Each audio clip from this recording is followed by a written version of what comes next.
ଜୟ ଜଗନ୍ନାଥ ସାଙ୍ଗମାନେ, ଆସନ୍ତୁ ଆଜି ପୋଇ ଘାଣ୍ଟ କରିବା। ଏଠି ଦେଖନ୍ତୁ ମୁଁ ପିଆଜ ଆଉ ସବୁ ପରିବାକୁ କାଟିକି ରଖିଛି। ତା ସାଇଡ଼ରେ ପୋଇ ଶାଗ ବି ରଖିଛି। ଆଉ ଏପଟରେ ବିଲାତି ଅଦା ରସୁଣକୁ ପେଷ୍ଟ କରି ରଖିଛି। ଆଉ ଏପଟରେ ମୁଁ ଗ୍ୟାସରେ କଡ଼େଇ ବସେଇଛି। ଏଠି ଭାତ ବି ଆମର ବସିଛି। ପ୍ରଥମେ କଡ଼େଇରେ ତେଲ ପକାଇବା। ତେଲ ଗରମ ହେଲେ ଆମେ ଯେଉଁ ପରିବା ରଖିଛନ୍ତି ସେ ପରିବାକୁ ଜଷ୍ଟ ଟିକେ ଭାଜିବା। ମୁଁ ସବୁ ପରିବାକୁ କଡ଼େଇରେ ପକାଇ ଦେଇଛି। ଆମେ ତାକୁ ଏବେ ଭାଜିବା।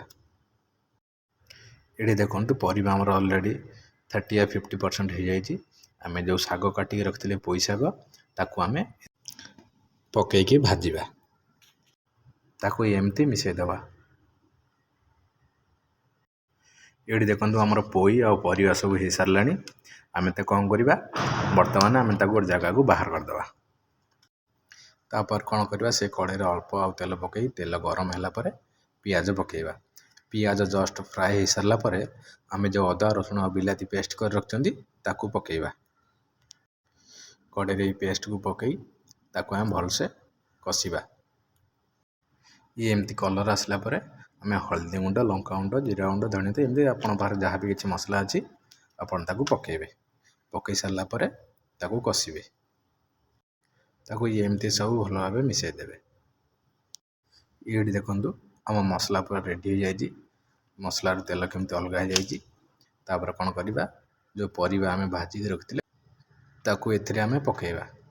ତାପରେ ତାକୁ ଭଲ ଭାବେ କଷିବା। ସ୍ୱାଦ ଅନୁସାରେ ଲୁଣ ପକାଇବା। ଲୁଣ ପକାଇ ସାରିଲା ପରେ ତାକୁ ଏମିତି ଟିକେ ମିଶାଇ ଦେବା। ଭଲସେ ସବୁ ପରିବା କଷି ହେଇସାରିଲା ପରେ ଆବଶ୍ୟକ ଅନୁସାରେ ପାଣି ଦେବା। ପାଣି ଦେଇ ସାରିଲା ପରେ ଆମେ ତାକୁ ଫୁଟିବା ପାଇଁ ଛାଡ଼ିଦେବା। ଏବେ ଆମର ତରକାରୀ ପୁରା ରେଡ଼ି ହେଇସାରିଛି। ତାପରେ ଆମେ ଗ୍ୟାସ୍ ବନ୍ଦ କରିଦେବା। ଗ୍ୟାସ୍ ବନ୍ଦ କରିସାରିଲା ପରେ ତା ଉପରେ ଟିକେ ଗରମ ମସଲା ପକାଇବା। ତାପରେ ଧନିଆ ପତ୍ର କାଟିକି ପକାଇବା। ଆମ ତରକାରୀ ଏବେ ରେଡ଼ି।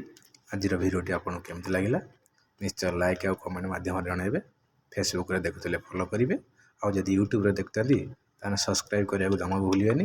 ବେଲ୍ ଆଇକନ୍କୁ ଦବାଇ ଦେବେ ଆଉ ନୋଟିଫିକେସନ୍କୁ ଅନ୍ କରିବେ। ରହିଲି, ଜୟ ଜଗନ୍ନାଥ।